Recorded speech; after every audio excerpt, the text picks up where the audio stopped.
مرزا جیلمی جہنمی ہے. اب اس کے بڑھتے ہوئے فتنے کے مقابلے میں آج سے مرزا ملعون کو میں یہ کہہ رہا ہوں کہ اسے اپنے مسائل میں سے جس مسئلے پر سب سے زیادہ گھمنڈ ہے وہ ایک مسئلہ اپلوڈ کرے، وہ ایک مسئلہ جس پر اسے سب سے زیادہ گھمنڈ ہے. اللہ کے فضل سے میرے سینکڑوں شاگرد اس کا محاسبہ کر کے دن دہاڑے اس کو تارے دکھا دیں گے. اصل میں یہ فتنہ پلانٹ کیا گیا اور مرزا قادیانی کی طرز پر اس کو اٹھایا گیا کہ یہ گستاخ جس کی زبان سے کوئی بھی محفوظ نہیں، اس کو فوراً لگام دی جائے. یہ 5 عقیدے جو میں نے بیان کیے تھے نا تمہارے بزرگوں کی کتابوں سے، جن کو تم اون کرتے ہو. نمبر 1 چشتی رسول اللہ. ہاں، اور یہ نہ سمجھنا کہ کتابیں بدل گئی ہیں، اور نہ یہ دھوکہ دینا تمہارے بڑوں نے مناظرے لڑے ہیں اس کی حق میں. شبلی بولے اس طرح پڑھ، لا الہ الا اللہ شبلی رسول اللہ. اور ختم نبوت کے ڈاکووں، شبلی کو رسول بنانے والوں، لا الہ الا اللہ چشتی رسول اللہ، لا الہ الا اللہ شبلی رسول اللہ. انہوں نے پھر پڑھا لا الہ الا اللہ شبلی رسول اللہ. اب بات یہ انہوں نے شبلی کو کیا کہا؟ کون ہے؟ کافر ہے. ان کے علماء نے لکھا شبلی نے جتنی باتیں کی حالت سکر اور مستی میں کی، خبردار زینہار ہرگز ایسے صوفیاء کے بارے میں زبان نہ کھولنا. تم بکی جا رہے ہو، تمہارے کافر کہہ رہے نہ کھولنا، تم بکی جا رہے ہو. خبردار زینہار ہرگز ایسے صوفیاء کے بارے میں زبان نہ کھولنا. تم بکی جا رہے ہو، تمہارے کافر کہہ رہے نہ کھولنا، تم بکی جا رہے ہو. اور تمہارے اعلیٰ حضرت جس کی وجہ سے تمہارے فرقے کا نام ہے بریلوی فرقہ، انہوں نے فتاوی رضویہ میں 7 سنابل کی تعریف کی اور کہا کہ رسول اللہ کی بارگاہ میں مقبول ہے. اس میں بھی چشتی رسول اللہ نکل آیا. اگر اعلیٰ حضرت کو پتا تھا چشتی رسول اللہ لکھا ہوا ہے تو اعلیٰ حضرت گئے، اور اگر نہیں پتا تھا تو اعلیٰ حضرت کی بزرگی گئی. انہوں پتہ ہی نہیں لگا کہ میں کیڑی کتاب پہ کوٹ کرنا وا، کیونکہ یہ تو کہتے ہیں وہ غوث وقت تھا، وہ تو پوری کائنات کو ایک رائی کے دانے کی طرح ہتھیلی پہ دیکھتے تھے. انہوں نے نہیں پتا لگا کہ یہ کوڑ لکھے ہے، اور جھوٹ باندھا کہ نبی الاسلام کی بارگاہ میں مقبول ہے. اور دوسرے جو ان کے سیکنڈ اعلی حضرت ہیں پیر میر علی شاہ صاحب المعروف ٹارزن، جن کا میں نے نام رکھا ہے، جو غلام احمد قادیانی دجال کے مقابلے پہ انہوں نے لانچ کیے تھے، انہوں نے کیا مناظرہ کرنا تھا؟ انہوں نے تو تحقیق الحق فی کلمت الحق میں خود چشتی رسول اللہ کو معرفت کی بات کہا، اور شکر کرو مناظرہ نہیں جو ہویا اس دجال نال. کہتے نہیں وہ لاہور جا کے بیٹھ گئے تھے، وہ قادیان تو آئے ہی نہیں. سرکار وہ نہیں آئے تھے، تسی پہنچ جاندے نا، نگاہ مار کے ساڑ دیندے نا انہوں. وہ اس لیے نہیں آیا تھا کہ گریٹ برٹن نے کہا تھا کہ اس نے گنڈے رکھے ہوئے یہاں پہ تو تمہیں مار دیں گے، کیونکہ یہاں سے پٹھان بھی کافی سارے سال لے گئے تھے وہ. تو اس لیے وہ ایک امن کی وجہ سے اس کو انہوں نے نکلنے نہیں دیا. چلو وہ نہیں نکلا، اس کا کام تھا نا کہ یہ وہاں پہ جاتا، 1 گھنٹے کی ڈرائیو تھی نا، پہنچ جاتا وہاں پہ اور جا کے للکارتا اسے. اور دوسری طرف آپ کو کہانیاں کرا رہے ہیں جی، ان کو نبی الاسلام نے خواب میں کہا تھا کہ صبح تو قلم کو حکم دے گا، قلم خود لکھے گی. اللہ سے ڈر جاؤ. رسول اللہ نے تو کاتبین وہی رکھے ہوئے تھے، حضور کو تو اللہ نے کوئی ایسی قلم نہیں دی جو قرآن لکھتی ہو. تو پیر میلی کے پاس کہاں سے آ جانی تھی قلم؟ کوڑ جھوٹ مار دے جائے، اور جھوٹ پکڑے جاتے ہیں ان کے. تو چشتی رسول اللہ انہوں نے بھی معرفت کی بات کہا. اور پھر ان کے جو چاچو ہیں اشری تھانوی صاحب، انہوں نے السنت الجلیہ فی الچشتیۃ العلیہ میں چشتی رسول اللہ کا جھوٹا دفاع کیا، اور میں اس کا پوسٹ مارٹم کئی دفعہ کر چکا ہوں اللہ کے فضل سے. یہ ایک حوالہ.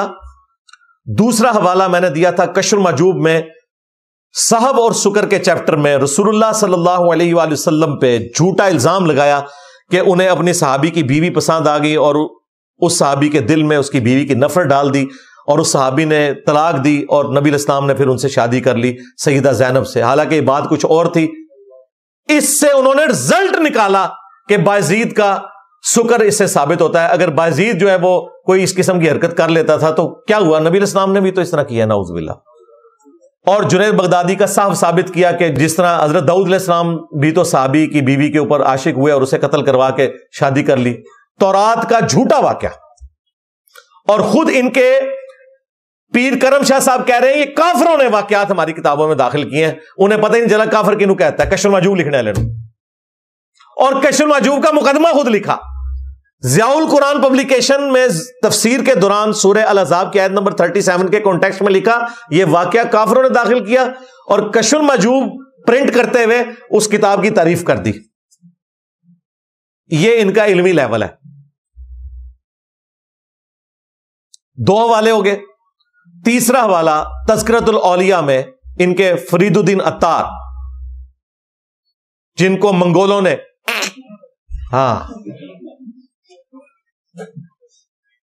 اس نے لکھا لوائی اعظم من لوائی محمد بایزید بستامی کے بارے میں، کہ وہ یہ کہتا تھا کہ میرا جھنڈا محمد کے جھنڈے سے بڑا ہوگا قیامت کے دن، محمد اور تمام انبیاء میرے جھنڈے کے نیچے ہوں گے، اور میں قسمیہ کہتا ہوں۔ اون کہتے ہیں باوے ریٹون سن، وہ سارے ہی ٹون نے کلم اٹھے نے نہ دو، وہ کلم اٹھے نے تے نبی اتے پونک دے نے، با خدا دیوانہ باش با محمد ہوشیار، کہتے ہیں وہ اللہ ان کے منہ سے بول رہا تھا۔ اس کے علاوہ اور بہت ساری جو ہے نا وہ تعویلات ہیں، مثلا یہ جو مرزا صاحب جو ہے نا اپنی انہوں نے وہ بنائے ہوئے لوگوں کو کہتے ہیں کہ میرا جھنڈا لوائی اعظم من لوائی محمد، میرا جھنڈا محمد صلی اللہ علیہ وسلم کے جھنڈے سے بڑا ہے، ٹھیک ہے۔ اب اصل میں یہاں یہ بیک پہ نہیں جا رہے کہ یہ صوفیاء ایک ٹرم کے تحت یہ لفظ بول رہے ہیں۔ ٹرم کیا ہے؟ وحدت الوجود، یہ خاص کیفیت ہے، جذب کی خاص کیفیت ہے، یہ کوئی عام بات نہیں ہے۔ اب میں اس کی تعویل کر رہا ہوں جو ہے نا لوائی اعظم من لوائی، میرا جھنڈا محمد کے جھنڈے سے بڑا ہے۔ صوفیاء یہ کہتے ہیں کہ یہ جس طرح حضرت موسیٰ علیہ السلام طور پہ گئے تو وہاں درخت میں سے آواز آئی انی انا اللہ رب العالمین، تو اللہ تعالیٰ بوٹے سے بول سکتا ہے، زبان ولی سے نہیں بول سکتا۔ تو اب یہ زبان بایزید کی نہیں تھی، زبان ان کی ایک کلام رائی ہو رہا ہے، اور وہ کہہ رہے ہیں میرا جھنڈا محمد کے جھنڈے سے بڑا ہے۔ تو اللہ کا جھنڈا تو محمد کے جھنڈے سے بڑا ہوگا، یہ باطل تعویل اعلیٰ حضرت نے لکھی ہے۔ لو آج نواں تحفہ لے جاؤ، اوے اعلیٰ حضرت مننے والے ہو، تو آڈے ابے نے فتاوی رضویہ چ لکھا ہے کہ بایزید کے منہ سے اللہ بول رہا تھا جب وہ یہ کہہ رہا تھا کہ میرا جھنڈا محمد کے جھنڈے سے بڑا ہوگا، لہذا صرف حنیف قریشی نہیں فارغ ہوتا یہ بات کر کے، اعلیٰ حضرت بھی گیا، آج دی ڈیٹ اعلیٰ حضرت بھی گیا۔ اب یہ بھی نہیں کہہ سکتے کہ یہ حنیف قریشی صاحب کی ذاتی رائے ہے، ہم تو کہتے ہیں کتابیں بدل گئی ہیں۔ اعلیٰ حضرت نے فتاوی رضویہ میں یہی تعویل کی ہوئی ہے۔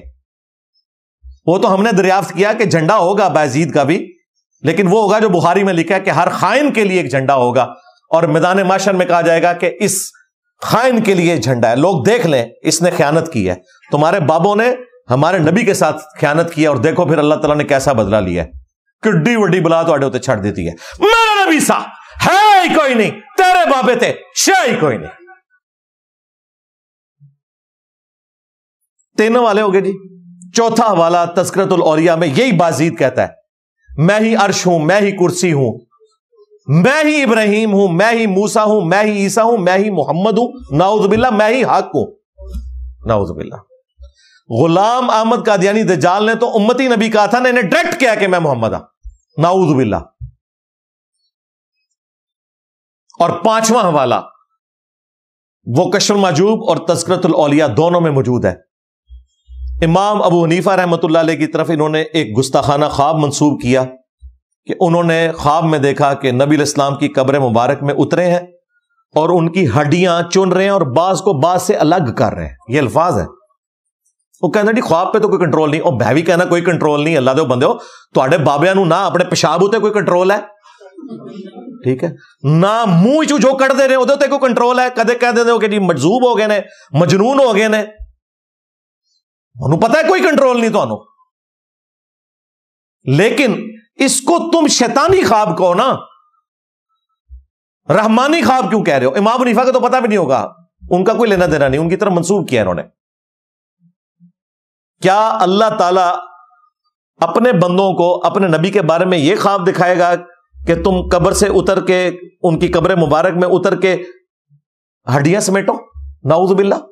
اور کوئی جھوٹا خواب کڑنا سی میرے کو پوچھ لے ہو، میں بھی بریلوی رہا، کہتے ہیں امام حنیفہ نے خواب میں دیکھا میں نبی علیہ السلام کے برتن جمع کر رہا ہوں، آپ کی لاٹھی، آپ کا کرتا مبارک، تو اس سے وہ سنتیں جمع کرنے کی ذمہ داری ان کے ذمہ لگی۔ یہ لادہ بات ہے کہ حدیث کی کوئی کتاب نہیں امام حنیفہ نے لکھی، جڑی ذمہ داری لگی سی وہ پوری بھی کوئی نہیں ہوئی۔ جنہوں نے کتابیں لکھی ہیں وہ ہم نے احترام سے رکھے ہوئے ہیں سامنے، باقی وہ فقیہ تھے، وہ ہم ان کو مانتے ہیں، محدث نہیں تھے۔